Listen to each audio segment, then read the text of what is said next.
And the steps between the films, you had very different parts in the films. It changed very much from one to the other. It's the impression I have. Like well, the girl in between the film of Jean-Luc, I worked a lot. I worked all the time. I mean, with other directors like Vadim, Wurden, Michel Deville. I even did a picture in England called You'll Have to Go with Bob Moncas and Alfred Marx. I was playing a girl from Corsica. It was a comedy too. You did a very beautiful movie with Jacques Rivette, La Religieuse. Oh yeah, that was just after. Yeah. When was it exactly? That at first I did the theatre play. With Rivette, or was it? When we directed by Jacques Rivette. And Brigitte Bardot came to see us. We were very, because she was such a star at the party. She was, Brigitte Bardot was, everybody was talking about her all over the world. And she came to see us, and me in La Religieuse, and she was crying too. It was very nice. Is there a big difference between the work with and then Jean-Luc we did the Godard? film 4 years later. 4 years later? Yes. And is there a big difference between working with Jacques Rivette and working with Jean-Luc Godard? I mean, they were good friends, they were all part of Cahiers de Cinéma. Anyway, to work with Jean-Luc Godard is very special, but once you work with him, it's much easier to work with all the rest of them, because it's, you learn a lot, about the camera. I mean, even though you would not be interested, let's say you would not be interested at all about the camera, there's a camera there, but it doesn't interest you. You cannot not understand things, because he does it that kind of way that you learn something. When you work with Jean-Luc Godard, it's much easier to work with the other directors. Jean-Luc Godard said something later about the work you made with Jacques Rivette. Did he comment on it? Oh, he loved the theatre play. He loved the film. He said it was like paintings. The film, With Lieselotte Pulver. With Lieselotte Pulver. Autant pour le verre. He calls her. These autant pour le verre. That was Lieselotte Pulver. But it was forbidden. He said funny things like that. More it was stupid, more he liked it, like jokes. Wollen wir anders? Gibt es Fragen im Publikum? Es wäre sehr schön, wenn. Ja. Est-ce qu'il y a des questions parmi le public? Yeah. I have a question. How was your work with Serge Gainsbourg? We did the musical Anna for You, which was first a stage production, and then it was a TV film, I think. No, it was never a stage production. No? It was it right was away a just TV for the film. TV, Yes. And how was the work? Oh, it was wonderful, really wonderful. Beautiful songs It's for one of the person I never laughed so much with somebody like I laughed with Serge Gainsbourg. We worked a lot because it went for a long time. I mean, because of all the songs we had to learn, and we went to see teachers and to sing well and all that. I had a teacher from the opera, I don't remember her name, but I called her Madame Fufu, because I had to do Fufu Fafa. And it was very exciting, because at that time Serge Gainsbourg was not that famous. He was not very famous, I mean. And we really had a great time about rehearsing the songs and doing this movie. A little crazy, but people still like it today. That's funny. So the record and all that. Yeah. It's out again, the record. I've seen it on Arte some years ago. Oh, I see. They just remade, the CD for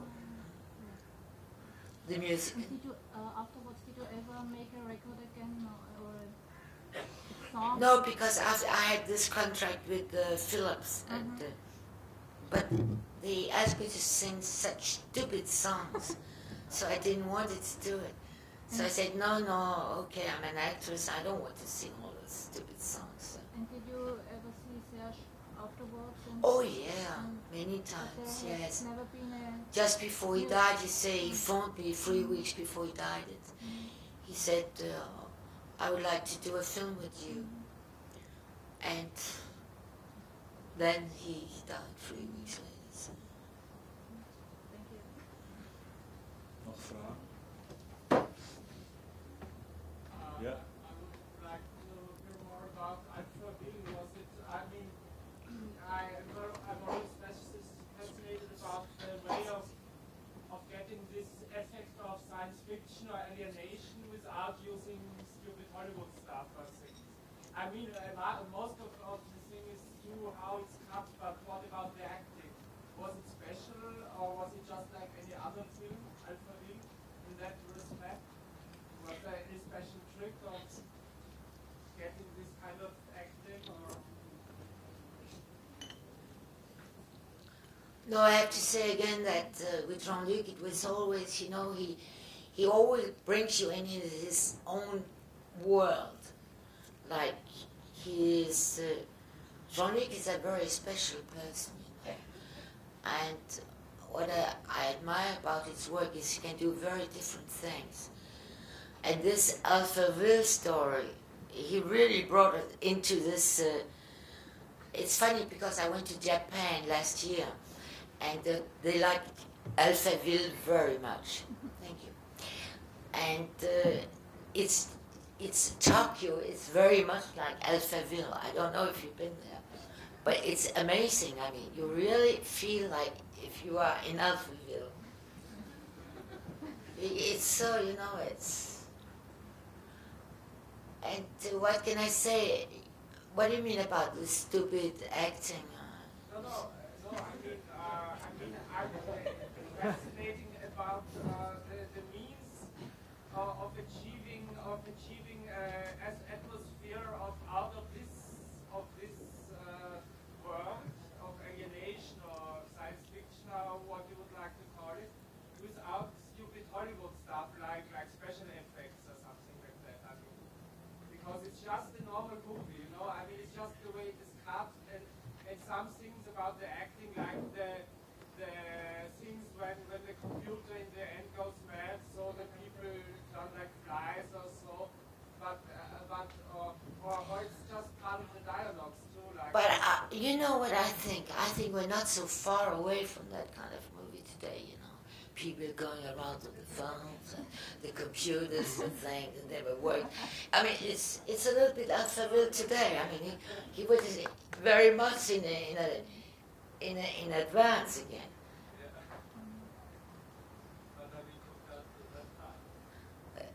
But it's very strange because it's a picture people like very much. The English people like Alphaville very much. The Japanese people like it very much. And in Brazil they like it very much. So that's really very, you know, it's very different people. I mean, you know, cultures. All right, tomorrow morning, 8:30. Okay.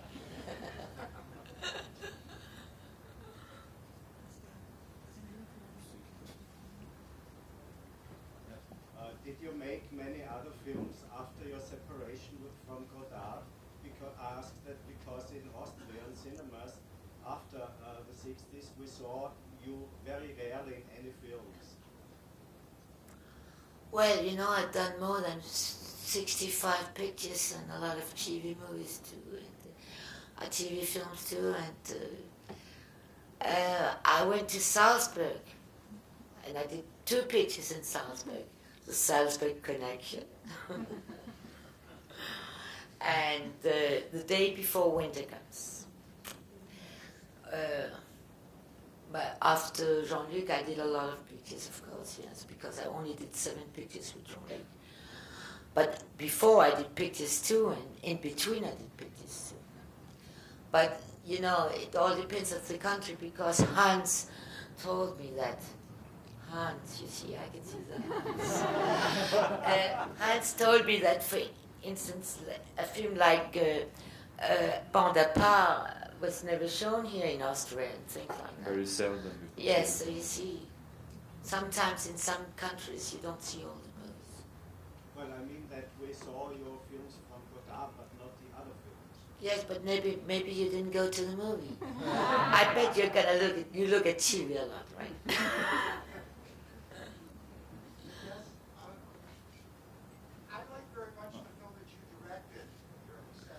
Oh, thank you.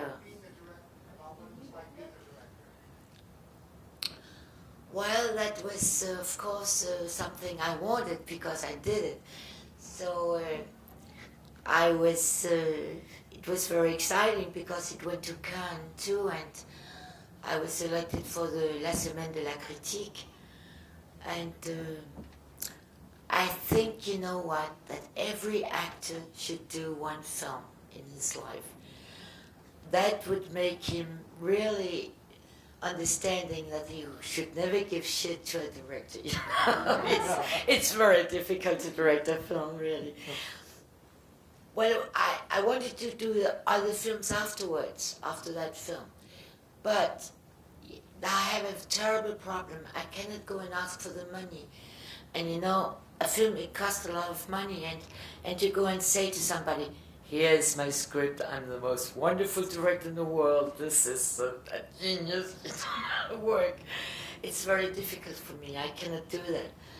I cannot go and beg for the money, so I produced the film myself, my first film. And of course at that time it was very rare for an actress to do a picture. And everybody said, well, she's an actress, why does she want to be a director? And why, and so, and because I was one of the first women, because, I mean, of the actresses to do film at that point. Jeanne Moreau hasn't done anything at that point, nobody, I mean. So, of course, it was very, you know, electric, you know, it was like this, and also, it was scared. I mean, the directors got scared of that because he said, well, she's an actress, he wants to direct now, and so on, you know. So, and then also I had this money problem. I cannot ask for money. I cannot ask anybody for money.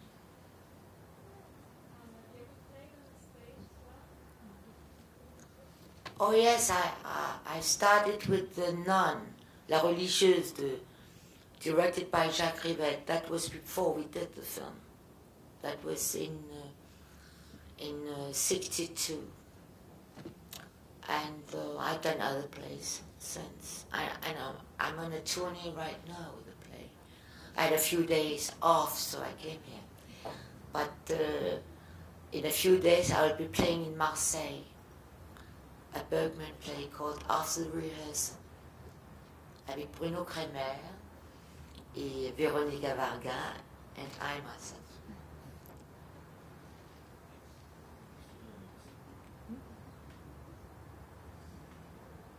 I have a question again. How was working with Rainer Werner Fassbinder in Chinesisches Roulette? That was fun too. Yeah. Well, for this film, he wrote the dialogues at the very last moment, and then he left for Cannes, for the festival in Cannes, for 10 days. And after one day, I got very bored because I couldn't understand the other actors. They didn't speak French or English.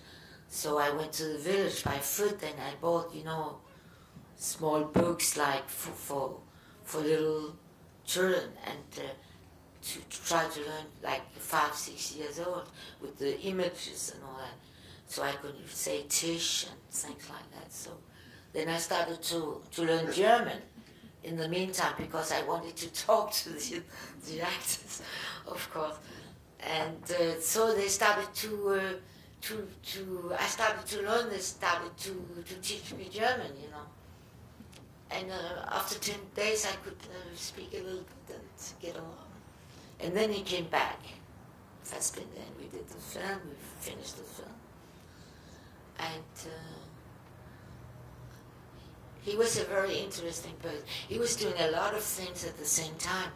He would, you know, write a theater play, he would write a cabaret or songs, and then he would do the movie and all that at the same time. He was a very busy person, doing a lot of things at the same time.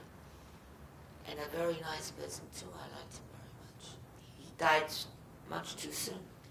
It's really sad.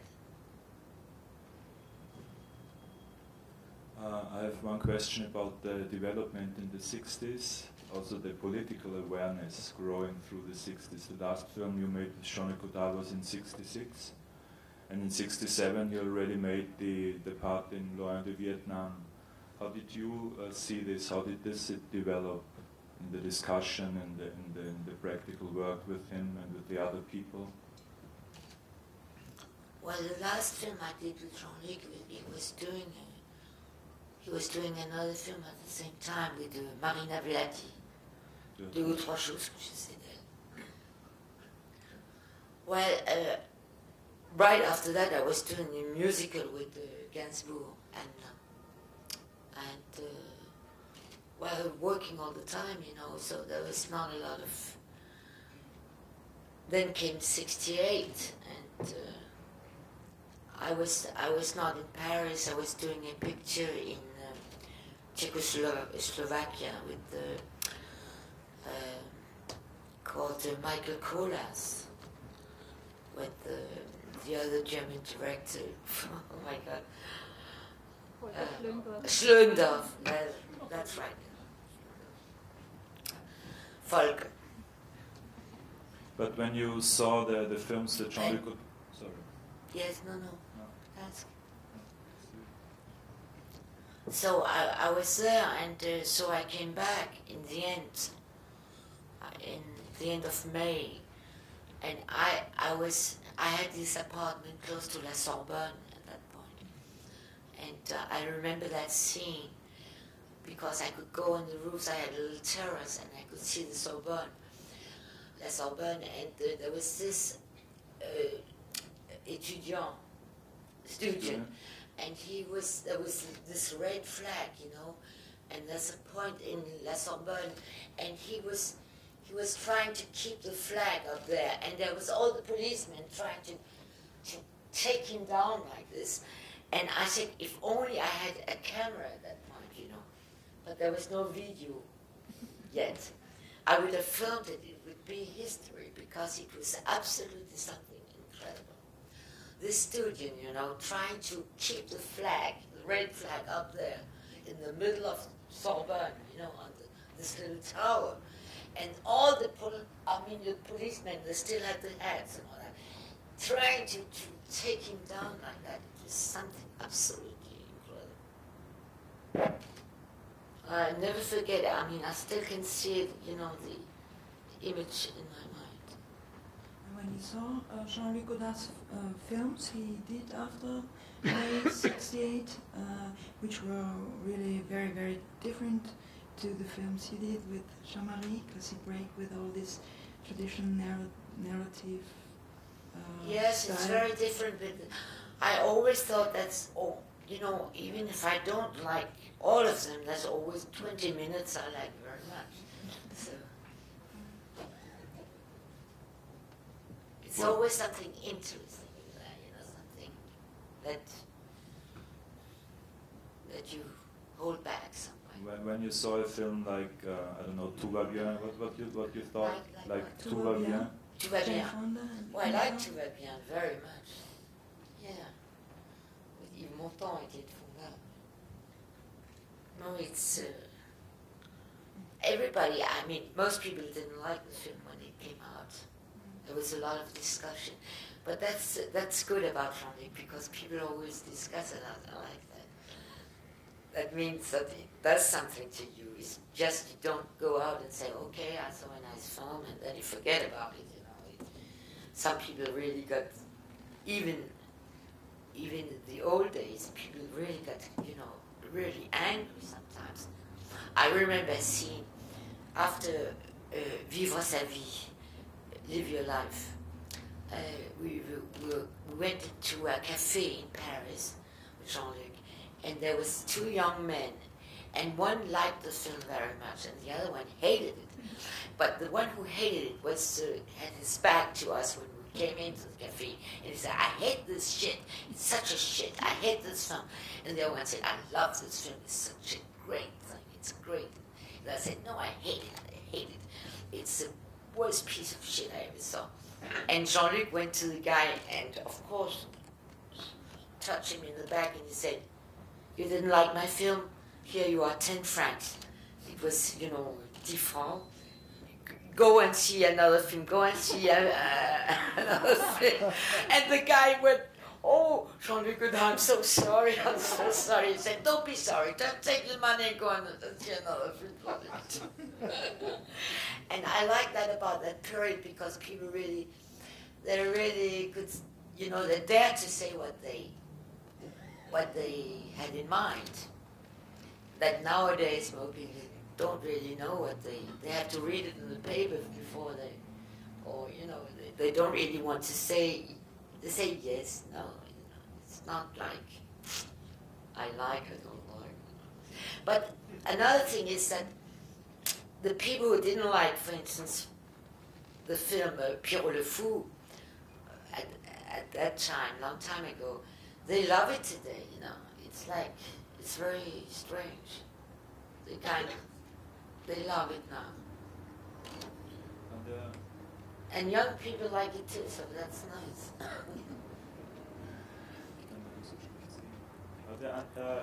Gibt es noch andere Fragen? Ich sehe leider so schlecht von mir aus.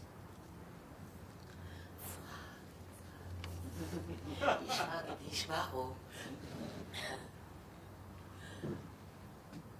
Hast du eine Frage, Hans? Ja, ich habe eine Frage.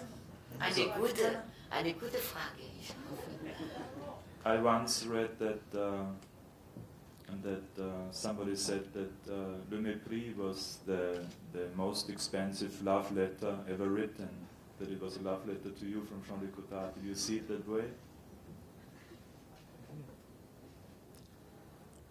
I have to think about that. So it was a good question. I never heard that one before. I mean, a love letter to me. I think Why? Jean-Luc Godard said it. He said that.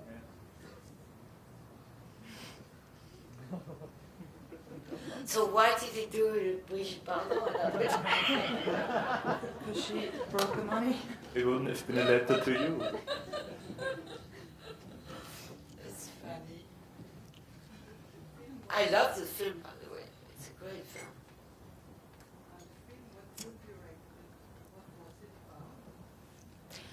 Well, it was a very simple story. I had very little money, so I wanted to do a very simple story about a man, a professor, and this girl who's just living, like this, day after day, and they fall in love, and little by little, over 2 years is passing by, she is becoming what he used to be, and he's becoming what she used to be. So she's becoming serious, and he is becoming non-serious. That's the story.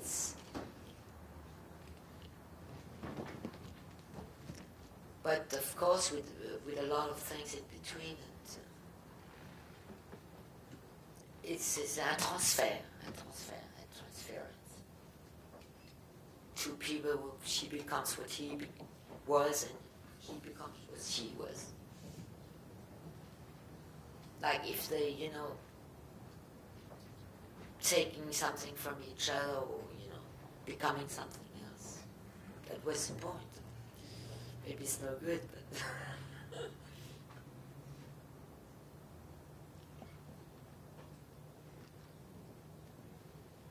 Hans, eine Frage? No, there is more. May I ask you, when did you produce your film?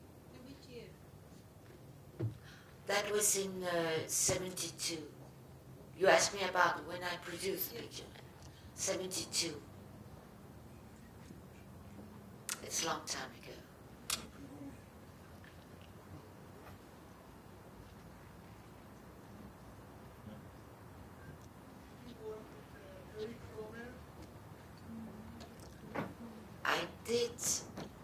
I did a little scene in Charlotte et son steak.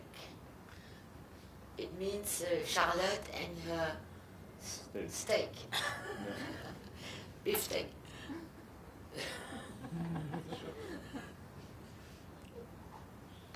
And something else too. But it was, I was reading something. I don't remember what, it's a long time ago. Or there's this funny story. When they started, you know, the Cahiers du Cinéma. I don't know if you heard about that. It's a famous Cahiers du Cinéma. Hans, explain. How do you say that in German? And of course, in the beginning, you know, it was kind of difficult because not many people would buy that kind of paper or a book. And so Romer, Jean-Luc Godard, Rivette, and some other people, De Marquis, etc. They would be very, very, you know, they would go and say to see if the book would sell. And they were very, very happy after the first month because it was really outselling, you know, it was a big success. And Romer said, that's really fantastic. We sold so many Cahiers du Cinéma. And then one day he went to the room of Jean-Luc Godard, and there was, he had bought all the Cahiers du Cinéma. It was all in his room. Just, you know, that they could say it's going on, so we have to do it again, you know. And then it still works, you know. I think that's a marvelous story. Maybe still Jean-Luc Godard is buying it. Maybe he's still buying all the Cahiers du Cinéma. Well, I'd buy it too, you know.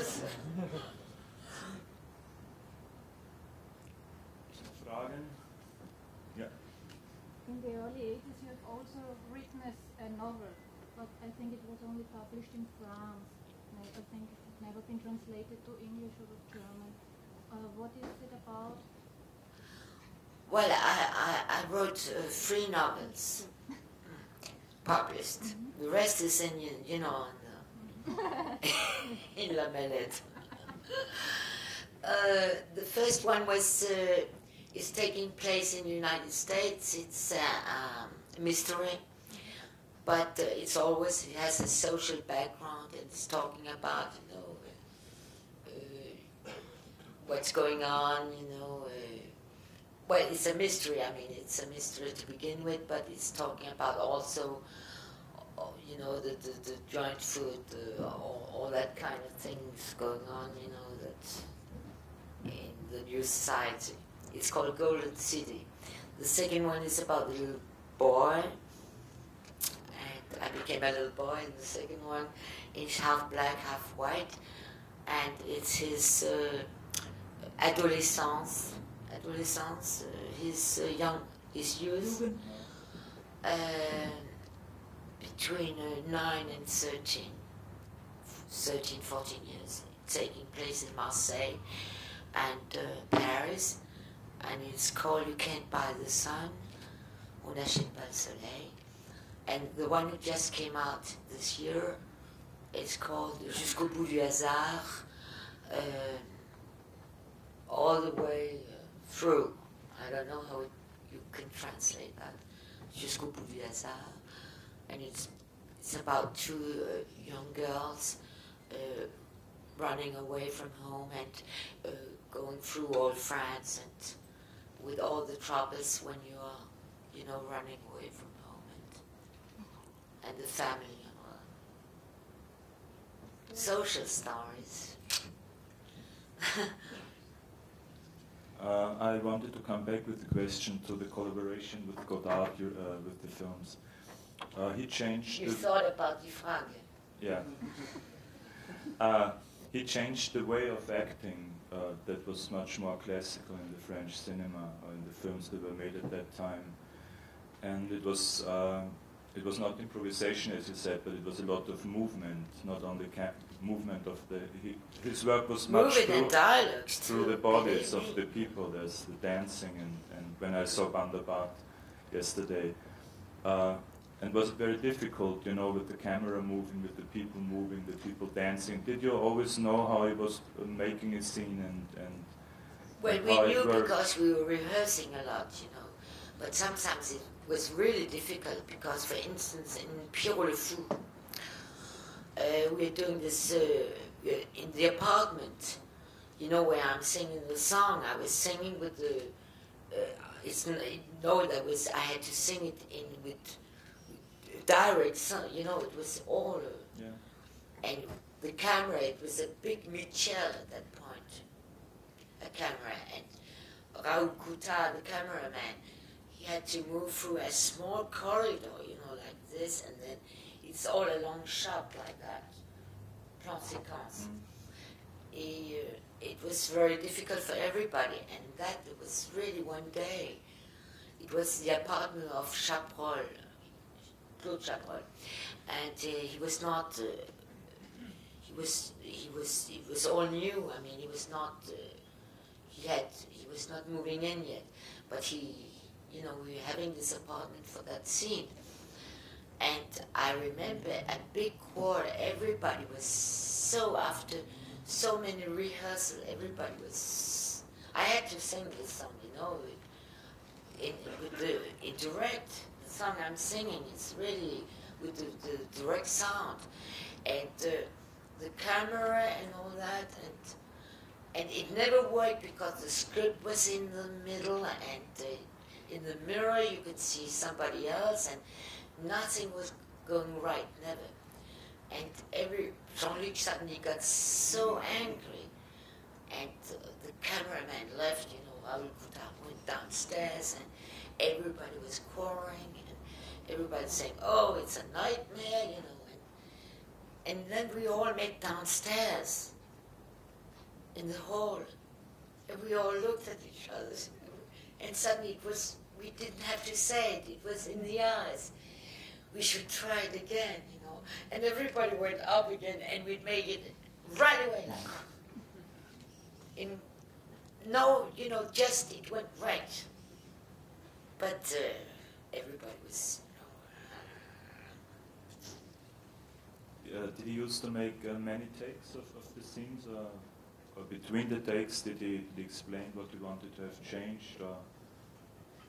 No, but he was, you know, like he did long shots with a lot of movements. He was always regretting something, you know, like if he had three, 4 takes of a long shot of 6 minutes, of course in one shot it would be something else. You know, it's like theater, it cannot be exactly the same all the time, because we're not machines. I mean, we're human beings. And of course, we cannot do it exactly the same way every time. Only machines can do that. And therefore, it would always be, you know, very, oh, this shot or the other one. And I know in Bonaparte, he got so clever that he managed to take he managed to put the 3 scenes into one shot. He would take a piece here and would do it just there what it wouldn't show, you know. He would match it in the montage. But I guess that's the only, I mean, but I don't know all the rest. I was not there all the time, of course, when he did the other films, but that's the only time he managed to do that. And really did it in such a clever way that nobody can tell he did it.